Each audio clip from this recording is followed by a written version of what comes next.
an abandoned water pump in Ria village in southern Sudan. The water that comes out is too salty to drink and has 17 times the internationally recommended levels of lead. Drink this water and you'll get very ill. It's a similar story in at least 3 other villages in this area of Unity State, and that's not the only thing they have in common. They're all surrounded by oil wells.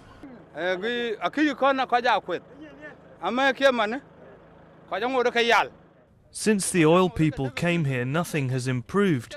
In fact, things have got worse. The water is causing problems for our health.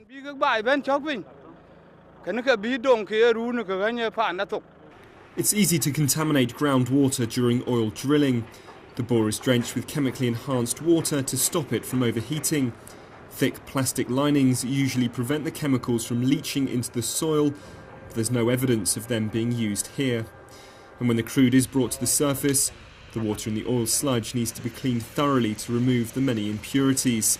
Handled badly, and the environment can be irreparably damaged. This processing facility in Unity State has never been filmed before. The state's new minister wanted to see for himself the pollution from the plant, and he didn't have to look far. At one of Al Nar's filtration ponds, leaking oil drums are dumped by the roadside. This oil will last. Maybe after 20 or 30 years it will finish. And then our environment will still exist. If we manage it in the right way so that it is sustainable and it is healthy, it can produce a lot. We can benefit from that rather than the oil. We try to manage, but you see, without tanker it's very difficult to manage.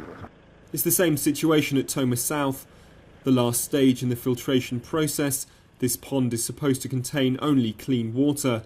The plant says they bring the salt concentration down to an acceptable level, but a quick saline test shows that's not the case. It is 10 times saltier than he promised us. It is not belonging to the guidelines, international guidelines that are necessary to clean the processed water itself. The German NGO Sign of Hope has been visiting these oil fields since 2008 and want the company to change its practices. They say tests prove there's a direct link between the poor water treatment plants and the foul liquid that comes out of the hand pumps. Some of these ponds are heavily contaminated. You could even see that with your eyes. So we could see the oil swimming on the top of those ponds. And the fact that there is no plastic lining shows you directly that the water is allowed to seep into the groundwater layer. These water treatment facilities are run by the Greater Nile Petroleum Operating Company. Their senior management has yet to comment on the allegations, but company workers say this is a new filtration system which will be used to treat the water at the Unity processing facility. Oil accounts for more than 95% of southern Sudan's income, but little of that money is seen in Unity State.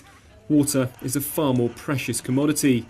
The energy companies do try to improve life by delivering water barrels to villages, but for how long? The black gold is expected to dry up in 15 to 20 years, and unless urgent action is taken soon, there'll be little left, except a massive clean-up operation.